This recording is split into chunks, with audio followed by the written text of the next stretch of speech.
certeza. No seu projeto contempla já uma fotinho pro leigo, que é o proprietário, às vezes ele olhar o que você está falando? Uma fotinho Em relação do a lado. quê? Você projetou um... Fala uma árvore qualquer aí. Um pau-brasil. É, Coloquei isso. um pau-brasil. Eu não sei, eu quero ver numa fotinho Então, no seu projeto. então. A pau-brasil é isso aqui, ó. Então, alto, baixo, pequeno. Então, daí tem vários profissionais, né? Eu, no meu caso, eu sempre faço 3D. Então, geralmente, o arquiteto, ele passa a base do 3D pra mim, né? Do Sketch, geralmente, ou enfim, outro programa, né? E a gente trabalha em cima do 3D do arquiteto pra conseguir ficar bem integrado o paisagismo com a arquitetura. Então, o arquiteto me mandando a base do 3D, eu coloco os blocos de vegetação e daí a gente renderiza, faz os vídeos pra apresentar e Aí etc. a pessoa tem noção do que Porque é a daí vegetação porque eu acho que o paisagismo, essa é uma visão minha, eu acho que ele é mais difícil de você conseguir visualizar do que a arquitetura. Eu acho que é muito importante o 3D da arquitetura também, de interiores, etc. Mas eu acho que as plantas é muito abstrato para você conseguir imaginar uma árvore junto com aquela palmeira, junto com aquele arbusto. Foi mais ou menos isso que foi aquela Não dá dúvida pra que eu falei do tamanho do modelo. Você coloca o modelo, mas na hora de escolher lá a planta, tem uma coisinha que dá se o queima. tamanho é médio, se é alto, se vai ficar legal, não tem noção. Então, igual lá no Insta, que eu sempre posto as imagens do 3D e tal. Então eu sempre faço um projeto 3D, uma apresentação e apresento pro cliente. Quando ele aprova esse 3D, daí eu faço o detalhe, o projeto, a planta baixa, que é o projeto mesmo, né? Daí eu coloco a planta baixa com o layout da vegetação. Então tá Tem paisagista que coloca as fotinhas das plantas direto na planta baixa, no projeto de implantação. Eu não faço assim. Eu acho que um 3D legal com uma apresentação, eu acho que fica legal. Eu acho também. É que na verdade você vai ver o resultado final de certa forma. Né? E outra coisa, que é até engraçado contar isso, que a gente tem que tomar um pouco de cuidado, que às vezes a gente faz... Cuidado nada, não. Tudo liberado. Cuidado que eu digo em relação aos clientes, né? Então, por exemplo, faço um 3D super legal e tal, mas o cliente tem que saber que aquela palmeira que eu coloquei ali, ela tem 4 metros. E é uma palmeira que custa X reais. Né? Então, assim, você pode ter um jardim de, sei lá, metade daquele valor, ou um pouco menos. Mas a sua palmeira vai demorar tanto tempo para crescer. Então, isso tem que ser uma coisa muito bem acertada e combinada, né? O que eu sempre falo para os clientes e para meus alunos, para todo mundo, é que assim, vale muito a pena a gente investir, principalmente em árvore, palmeira, que são plantas que demoram muito para crescer. Então, um IP, vou dar um exemplo para vocês, um IP que tem uns 10, 15 anos, ele vai custar 3 mil reais, 2 mil reais, uma muda. Um IP que tem 2, 3, 4 anos, que é uma vareta, ele vai custar 400 reais, né? Então, assim, mas é uma árvore que você vai demorar 15 anos para você chegar naquele efeito. Então, às vezes, vale a pena você fazer um jardim, investir um pouco mais nas plantas de grande porte, árvores, palmeiras, etc. E as forrações e arbustos, que são menores e crescem mais rápido, você investir um pouco menos. Então, tem que ter esse equilíbrio também, né? Porque todo mundo me pergunta, acho que é até legal falar isso também, porque essa é uma curiosidade de todos. Quanto custa, né? Então, quanto custa um jardim? O preço de um jardim vai ser influenciado principalmente pelo porte das plantas, né? Outra coisa que influencia no valor de um jardim é a quantidade de mudas. Então, por exemplo, tem um canteiro de 2 metros quadrados. Se eu colocar 10 mudas ali, o jardim vai demorar muito menos tempo para ter uma cara de pronto, né? Agora, se eu colocar 5 mudas, vai demorar o dobro do tempo. Então, se eu quero um jardim com cara de adulto, com cara de formado, mas pronto ali, eu vou investir um valor. Vai custar mais caro. Vai custar mais caro. Agora, se eu tenho paciência, se eu não estou preocupado com isso, se eu fiz irrigação, porque a irrigação ajuda a crescer muito mais rápido. Então, o cara que tem irrigação, ele pode gastar um pouco menos no jardim, porque o jardim vai crescer mais rápido. Né? Então, assim, quanto custa um jardim depende do tamanho das plantas e da quantidade de plantas. Né? É igual um projeto arquitetônico. Não tem como você falar, vai custar tanto, sendo que a casa pode ser outra coisa. Então, igual aquela história, né? Nossa, mas... essa é clássica, né? Pra todo mundo. Nossa, Gustavo, mas você precisa cobrar o projeto pra fazer o desenho? Né? Não é assim, não é com vocês, né? Nossa, mas daí e é bom que eu pego o gancho do arquiteto e falo, mas você pagou pelo projeto arquitetônico sem saber o que ele ia te mostrar, né? Geralmente é feito dessa forma, né? Eu não tenho muito problema com isso, porque o que acontece? Eu já cobro 3D. Entendi. Então, tipo, como eu vinha antes, né, quando eu não era formado, eu já fazia 3D. Então, quando a pessoa vem até mim, ela já sabe que o 3D ela vai ter que pagar.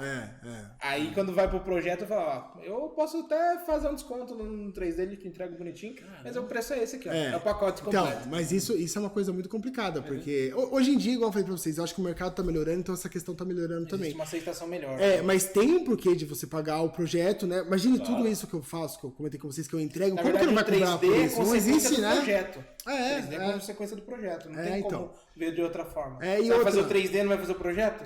Não, mas eu digo assim, às vezes a pessoa até fala, eu preciso pagar por um projeto de paisagismo, mas eu achei que era só uma lista de planta com um valor. Mas não é, a gente tem que seguir essa etapa, porque a gente gasta um tempo pra sentar, projetar e etc. Se o cara é leigo ou se é má fé, né? Então, também tem isso. Acho que é mais leigo, né? O cara é mais leigo. Quais são as plantas mais utilizadas, assim, que é meio coringa, assim? Pode falar, pode? Daí depende muito, né? Não, tem as que eu uso mais, tem as que... Mas tem algumas que você tem mais Fala só pra gente aqui. Então, eu gosto muito, eu vou falar pra vocês, porque eu acho que assim, o que acontece? A gente tem um país tipicamente tropical. Nosso clima é tropical no Brasil inteiro, quase. O país tropical, as plantas tropicais vão melhor, né? Então as plantas nativas do nosso país, que são as plantas da Mata Atlântica, as plantas do Cerrado, que são os capins estão na moda também, capim do Texas, né? Não sei se aquelas capins que a gente coloca nos projetos. São plantas que são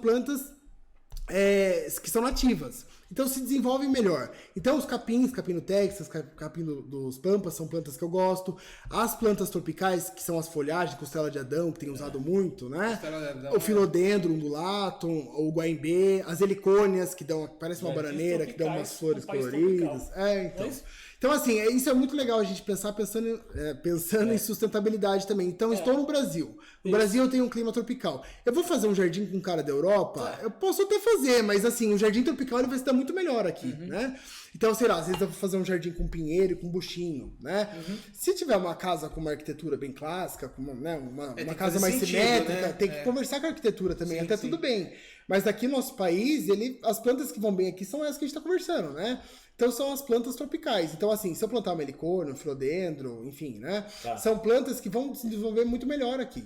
Vai dar menos trabalho, também, né? Se for no sul, Fortaleza... Você pega mesmo o Campos do Jordão, já muda um pouquinho, né? Depende. Então, isso que é importante também, que o paisagista tem um slide da minha aula que eu falo sobre tudo isso, que é muita coisa, né? Então, assim, o paisagista, ele tem que entender sobre o clima local também. Se eu fizer um jardim em Campos do Jordão, vai ser diferente de um jardim lá em Porto Feliz, aqui em Sorocaba, né? Em Itu, né? Que é super quente, Sorocaba, essas regiões quentes têm mais dificuldade do que outras áreas? Ou não? Não, os jardins tropicais eles vão bem aqui. Aqui, na verdade, é até bem quente para essas plantas. Mas dificuldade a mais nenhuma, assim? Não. Legal. Assim, se tiver uma irrigação certinha, né? Se tiver, igual eu falo, gente, precisa ter uma adubação, irrigação, uma manutenção periódica. Precisa ter um jardineiro todo dia? Não. Então tem um condomínio aqui em Araçoiaba que as pessoas reclamam pra mim, toda vez que eu vou lá, alguém reclama de jardineiro pra mim. A pessoa fala, nossa, Gustavo, mas eu tenho um jardineiro que ele vem toda semana em casa e ele varre as folhas do terreno e tal e dá um trato aqui. Mas não é aquela pessoa especializada. Então é isso que eu explico. Às vezes vale a pena você ter um jardineiro a cada 30, 40 dias, mas um jardineiro que ele faça a manutenção realmente do jardim, entendeu? Não fique limpando não fique tirando folha só. As folhas caindo, o cara limpando. Então às vezes vale a pena você pagar por um jardineiro que vá... que às vezes é o piscineiro que faz tudo, né? Então às vezes vale a pena... Eu quis dizer isso, mas é verdade. A gente tem que falar, né? Fazer o quê? Então, você tem que ter um jardineiro que, às vezes, ele vai resolver o seu problema a cada 40 dias, não vai estar lá toda semana, mas realmente ele vai fazer a manutenção do jardim. Não vai só parar a grama, né? Então, assim... Não é piscineiro. É o que eu falo pra vocês. Manutenção geral, né? Não é nem piscineiro. Serviços gerais. Troca uma lâmpada dessa. E tem cliente meu que também faz de tudo. E eu não acho que tem problema. Se a pessoa aprende a fazer... Então tem uma cliente minha também que ela tem um caseiro que mora lá, ele cuida do jardim, ele cuida da piscina, mas ele faz bem feito. Daí tá ok, né? Então, eu acho que... Mas igual a gente tava conversando antes de entrar aqui também ao vivo, a gente tava falando... Aqui, tá vindo? Vou fazer daqui a pouco. A gente tava falando, Fernando, sobre a questão da mão de obra, né? Sim. Então também é um gargalo, né? Então achar uma mão de obra qualificada para trabalhar em todas as áreas, né? Todo mercado tá difícil mesmo, não tá fácil não. Mas pergunta pelo Zap, cara. O pessoal, manda mensagem, pessoal. Manda mensagem aqui no YouTube que a gente lê tudo, tá? Lê tudo. É uma outra questão que provavelmente você deve ter ouvido falar várias vezes. E jardim de inverno?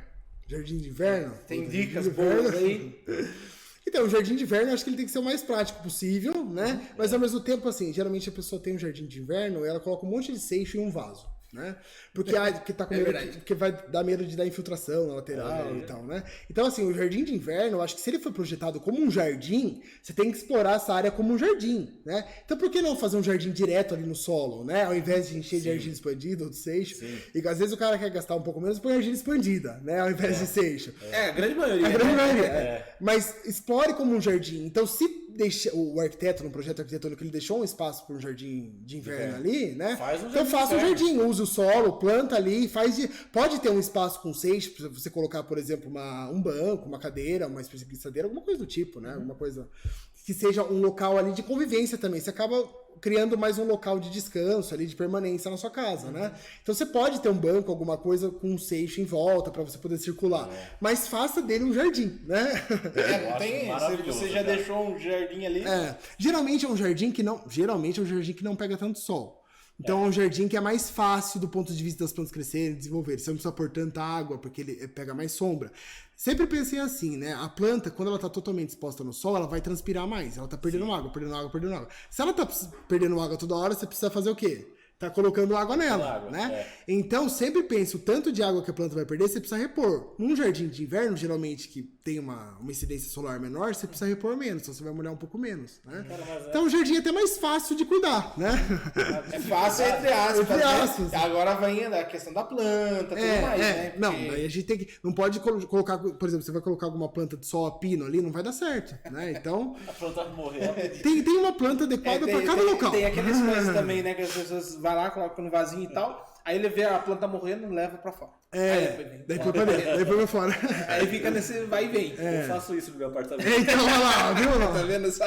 Ela tá quase morrendo. Põe pra fora, põe pra dentro, põe pra fora, põe pra dentro. Ela tá morrendo lá dentro, você deixa ela. Deu uma corzinha que não demorou. Aí fica ruim de novo, daí volta. Agora, olha só, falando por mim, né? Eu sempre morei em apartamentos. Sempre, a vida inteira. Mas eu morei 1 ano e meio numa casa. Sei. E eu era o responsável de regar esse jardim. Irresponsável. Irresponsável. E assim, até a dica, porque pra mim, quando começava a sair água do solo, é porque tinha saturado dentro da minha cabeça de engenheiro, geralmente é isso. Mas eu tava matando a planta? Assim, não. Geralmente a gente indica... Cabeça de engenheiro, eu saturei espaço vazio. Saturação do solo. Saturação do solo, Geralmente, quando a gente vai irrigar o jardim, a gente tem que molhar o suficiente para que fique úmido. Então a gente sempre indica o teste do dedo, que é aquele mais comum. Você coloca o dedo lá, se sair meio borrado e molhado, sinal que tá úmido. Se sair seco, tiver um pozinho, a terra ali, é sinal que precisa molhar. Mas assim... mas sempre chegar nesse... você falou exatamente. Chegar nessa...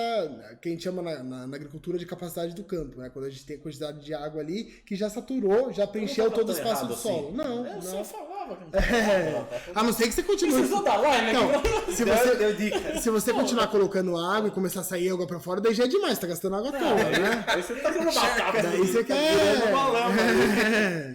É uma coisa que muita gente, bom, pelo menos me pergunta, e eu gosto muito, e você falou que tem essa formação, os tetos verdes, né? Telhado verde, enfim, cada um chama de um jeito.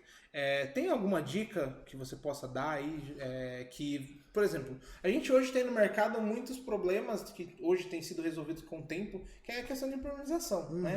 Muita gente acaba tendo um problema de infiltração, e eu acho que isso tem evoluído com o tempo, a questão de impermeabilização.